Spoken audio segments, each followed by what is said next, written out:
Uma pesquisa divulgada na primeira quinzena de agosto apontou que a corrupção é o problema que mais incomoda os jovens do Brasil. Realizada pelo governo federal entre abril e maio, o levantamento traça um retrato do perfil e da opinião da juventude brasileira sobre a política. 3.300 jovens foram ouvidos em diferentes cidades brasileiras. A corrupção foi o problema número 1, escolhido por 36% dos jovens pesquisados. O segundo maior problema é a desigualdade entre ricos e pobres, com 20%.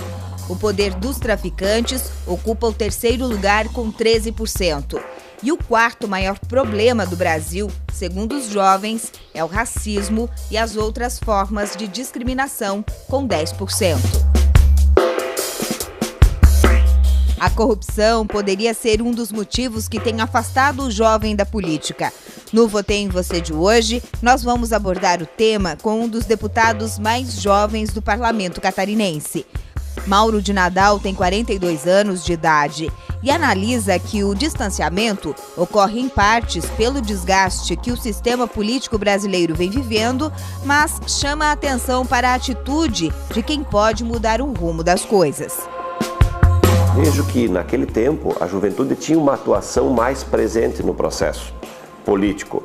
Hoje a juventude não é que ela está distanciada, mas com o desgaste político que todos os políticos vêm sofrendo ao longo da história, a juventude está se afastando um pouco deste processo, que na verdade deveria de ser o inverso, a juventude chamar esta responsabilidade para si, né? E ajudar a fazer esta transformação deste modelo, deste momento que o país, o Estado, os municípios vivem, porque se afastando nós não vamos conseguir dar um passo para frente. Então nós temos que fazer essa discussão, envolver os segmentos sociais. Então eu entendo que a juventude está começando a despertar novamente para o quanto esta juventude foi importante num passado bem próximo, né? E o quanto ela será importante para essa transformação que o país precisa. Mauro de Nadal está em seu primeiro mandato parlamentar, mas já foi prefeito por 2 mandatos de Cunha Porã, no período de 2001 a 2008. Pela formação, nós participamos muito naquele período dos movimentos estudantis, quando eu estava cursando Direito em Chapecó, nós éramos instados a se manifestar sobre situações que o país vivia naquele momento, e a nossa proximidade naquele instante com a juventude até nos facilitou o ingresso, né, como candidato a disputar um cargo eletivo.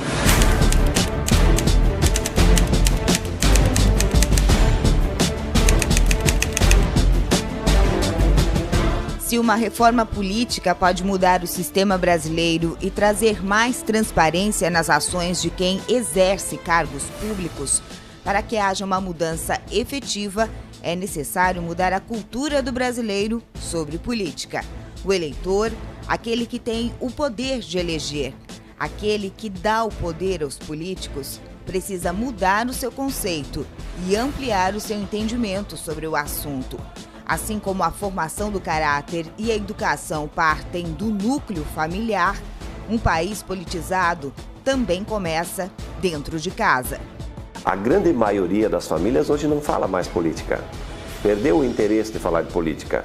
Hoje, se a gente colocar uma pesquisa na estrada para sentirmos a vontade do povo, você vai perceber que ultrapassa os 50% que não quer ouvir falar de política, que para eles é pesado ir para a urna votar nas eleições. Então isso tudo precisa ser modificado, porque é no momento da conversa de política, da discussão de política, que nós podemos dar a nossa contribuição para este processo que está em transformação e que precisa evoluir muito mais. E se o grande problema é a corrupção, como mudar o rumo das coisas? Quais seriam as ações que poderiam reduzir a corrupção na política brasileira? Na verdade, hoje nós temos um país em dimensões, um país grande, né? Nós temos situações diferenciadas em cada canto do nosso país, mas elas são todas elas tratadas de forma globalizada.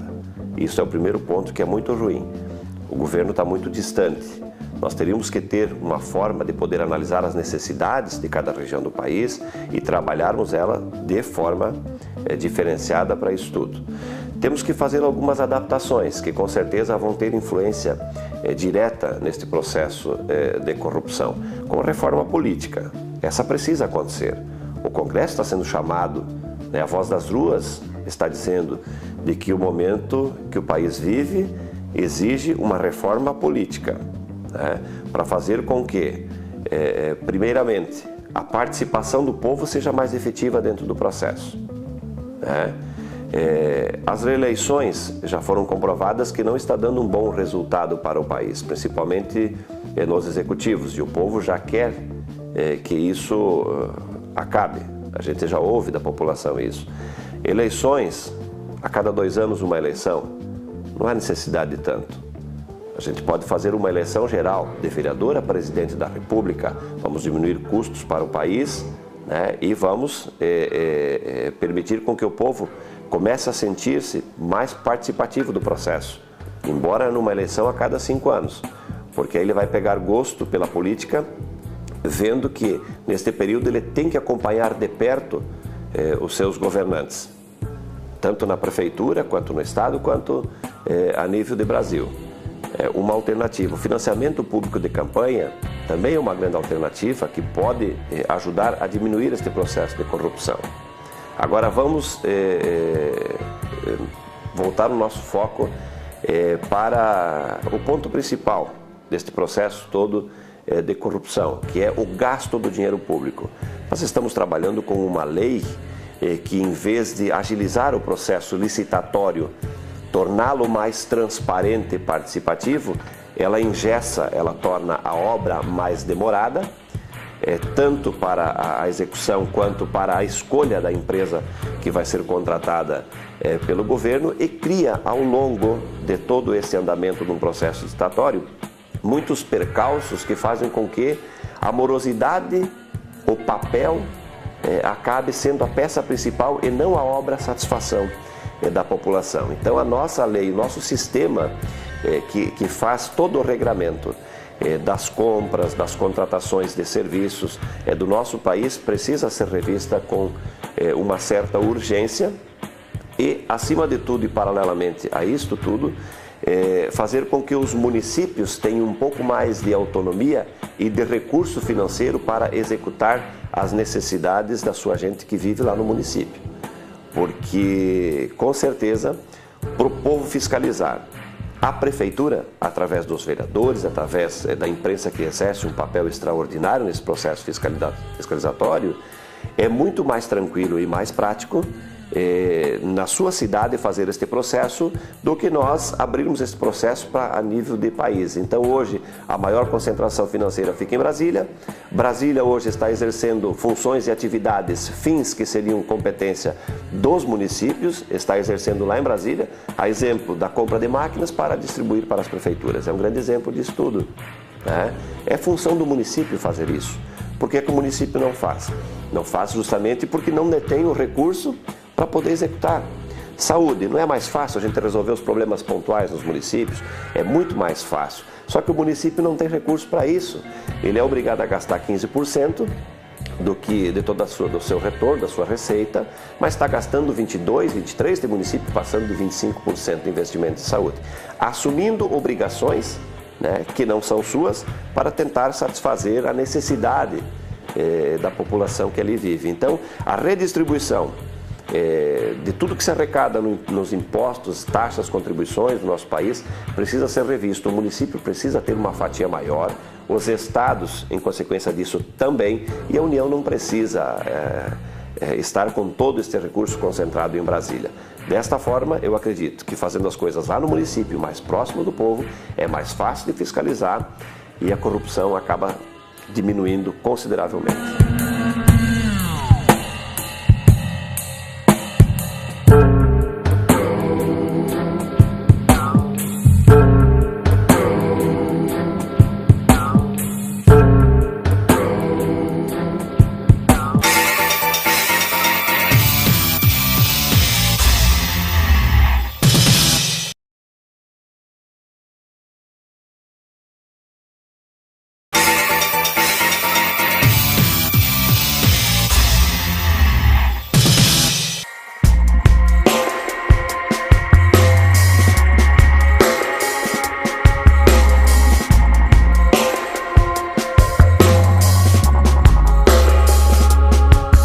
Toda lei começa com um projeto que tramita pelas comissões permanentes, compostas por deputados que analisam a legitimidade e constitucionalidade do projeto de lei.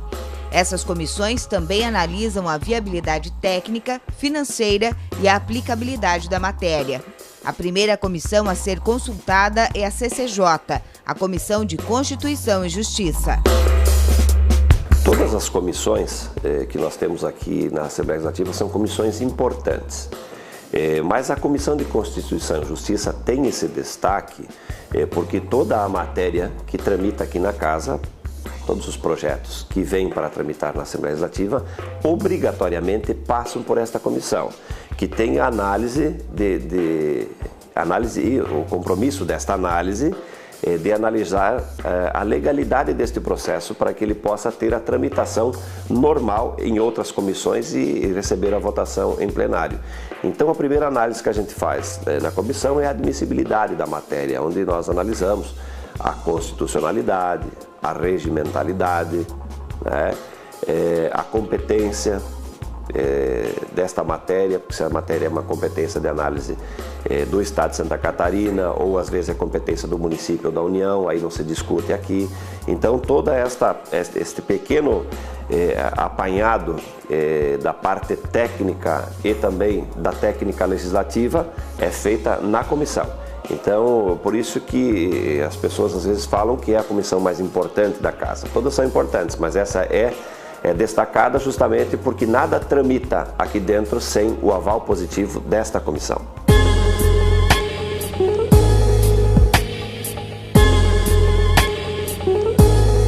Nós tivemos somente nesse primeiro semestre análise de mais de 330 projetos de leis nesta comissão. É claro que deste número, metade tramitou, ou menos da metade, o restante foi para arquivo já justamente pela análise de algum vício, ou vício de origem, ou a técnica legislativa, ou até mesmo inconstitucionalidade da matéria, não estava adequada àquilo que determina o regimento, né? E outros assuntos também. Esta comissão é instada a se manifestar. Por exemplo, agora, esta questão da CPI das águas, que é algo mais recente, que está acontecendo aqui na Casa, em virtude de recursos interpostos por parlamentares que assinaram a Constituição da comissão. Em virtude desse recurso, a própria comissão é obrigada a se manifestar acerca deste recurso, mas não se manifestar acerca da CPI em si, do seu objeto, mas sim somente de uma pequena dúvida que teve na constituição da comissão. Então ela tem esse papel importante e por isso que foi bem trabalhoso esse primeiro semestre. O segundo semestre também está sendo trabalhoso, porque nós temos ainda assuntos pendentes que iniciamos a discussão lá em fevereiro, que é a questão dos bombeiros, né? O poder de polícia bombeiro militar. Estamos agora em fase de discussão de um projeto importantíssimo, que é a readequação do Código Ambiental de Santa Catarina, as novas normas que foram trazidas pelo Código Florestal Brasileiro, né? O Estado catarinense foi pioneiro nessa normatização, mas agora, em virtude da votação e de algumas alterações trazidas em Brasília, nós precisamos fazer esta adequação aqui em Santa Catarina. Então é um projeto que tramita, não digo com urgência, mas com uma sensibilidade muito grande de todos os parlamentares, né?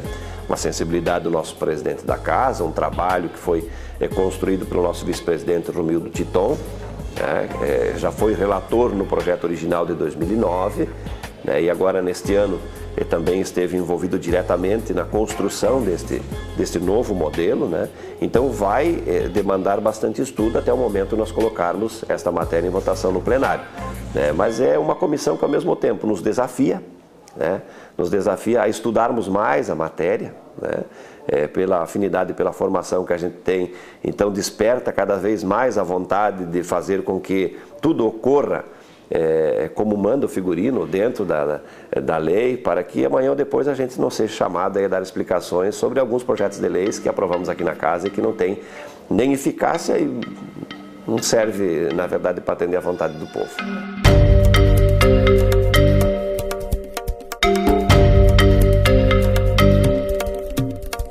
Enquanto o presidente da CCJ, Mauro de Nadal, explica que nos trabalhos da comissão, a técnica sobrepõe a política.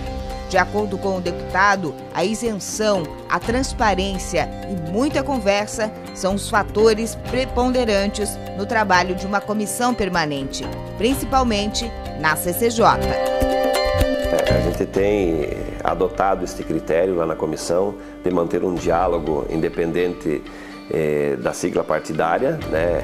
Independente da posição em que o parlamentar está, oposição ou não ao governo, né? A gente mantém sempre uma conversa muito sincera, muito tranquila, até para que a gente consiga construir em conjunto sempre o melhor texto, né? A melhor alternativa, a melhor saída para o projeto que está tramitando, porque todos os parlamentares que estão aqui, eles vêm para cá com um propósito: satisfazer o povo, a vontade do povo. Então toda a legislação, ela tem os olhos dos parlamentares voltados a este objetivo: resguardar o Estado, né, mas ao mesmo tempo atender à vontade da população. Então este conceito que vem já na formação do parlamentar é que nos facilita esse diálogo, essa conversa, para sempre buscarmos o bom entendimento no encaminhamento das matérias. Mauro de Nadal preside a CCJ até o final deste ano e, a partir de 2014, a comissão será conduzida por outro parlamentar, cumprindo acordo interno da Casa. Existe um acordo aqui na Casa, quando eu digo na Assembleia Legislativa, que é a ascensão à presidência no ano que vem do nosso vice-presidente Romildo Titon. Cumprido este acordo, se cumprem os demais, e dentre os demais acordos está no ano que vem, né, se assim for o entendimento aqui da Casa, de que a Comissão de Constituição e Justiça, com o Romildo Titon sendo presidente, passa a ser ocupada por um outro partido, até para que a gente possa ter essa distribuição de forma igualitária aqui dentro do Parlamento dos espaços que a Casa possui.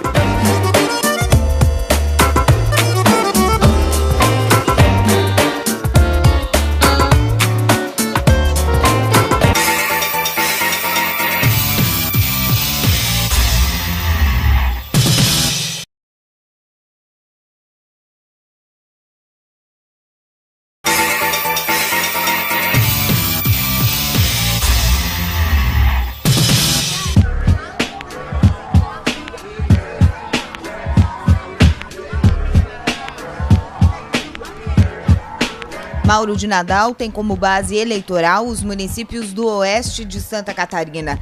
Milita no PMDB desde o início da sua trajetória política. 2014 é ano de eleição para governo do estado e parlamento.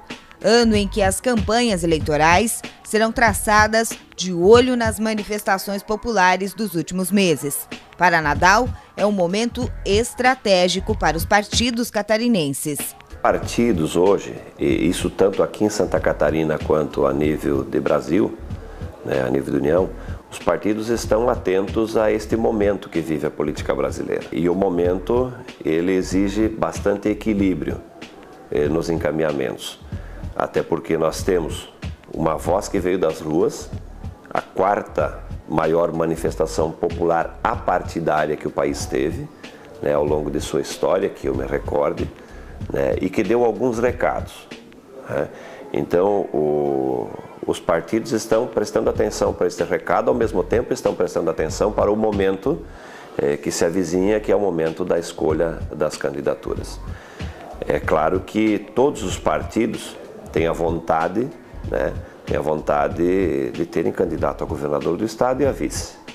Todos, né, do mais pequeno ao partido maior que nós temos hoje, no caso o PMDB, tanto a governador quanto a vice.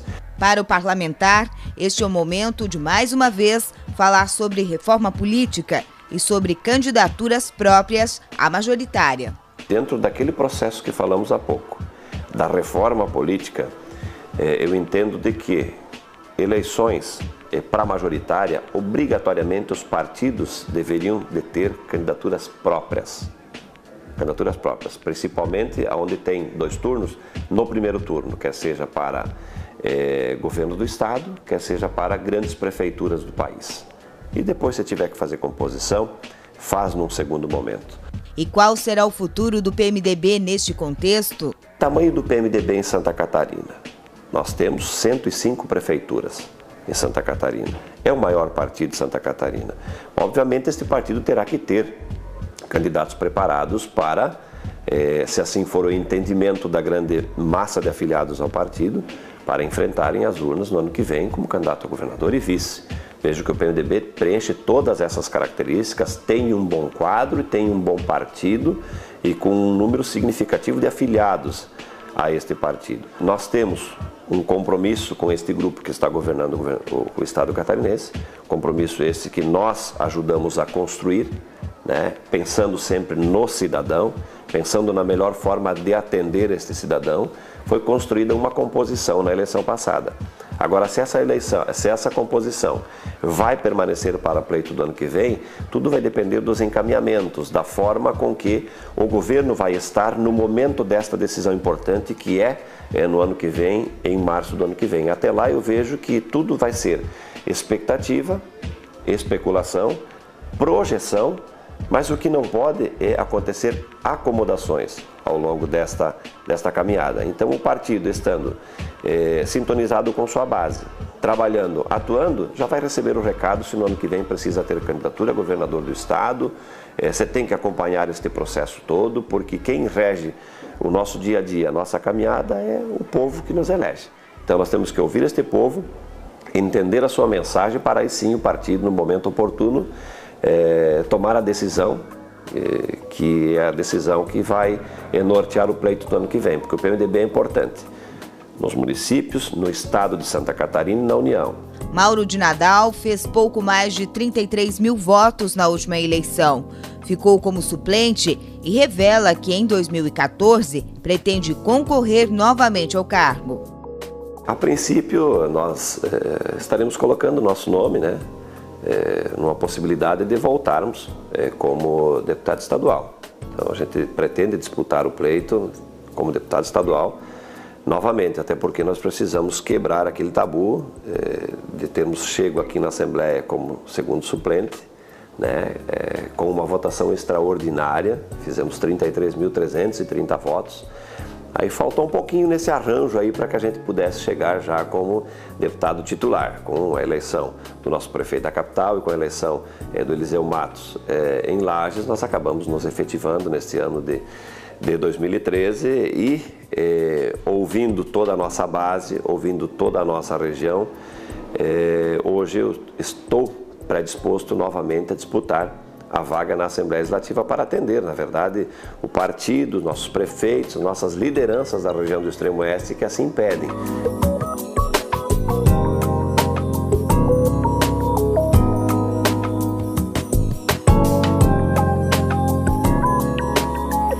Por que a gente elege deputado a cada 4 anos? O papel dele é interpretar a vontade popular e transformá-la em projetos e em leis que sejam exequíveis, não é? E fazer o bom gerenciamento da coisa pública. Ele tem que ter domínio sobre si próprio, no que toca às suas qualidades de caráter, seus princípios éticos, seus valores morais.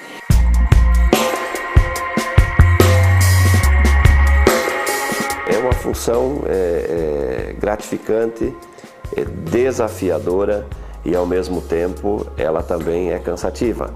Só que este cansaço que eu falo é um cansaço de estar diretamente envolvido com o trabalho, né? Mas que ao mesmo tempo este cansaço, além de ser desafiador, ele é motivador para que a gente possa trabalhar mais, fazer mais, estar mais presente na região e reivindicar as necessidades da região. Ter um parlamentar aqui na Assembleia Legislativa com uma sintonia muito próxima do governo do Estado facilita o desenvolvimento da região, facilita a vida dos vereadores, dos prefeitos e vices dessas regiões mais distantes, né? Porque quer queira ou não, existe essa distância do Extremo Oeste com a capital do Estado. A capital está aqui em Florianópolis.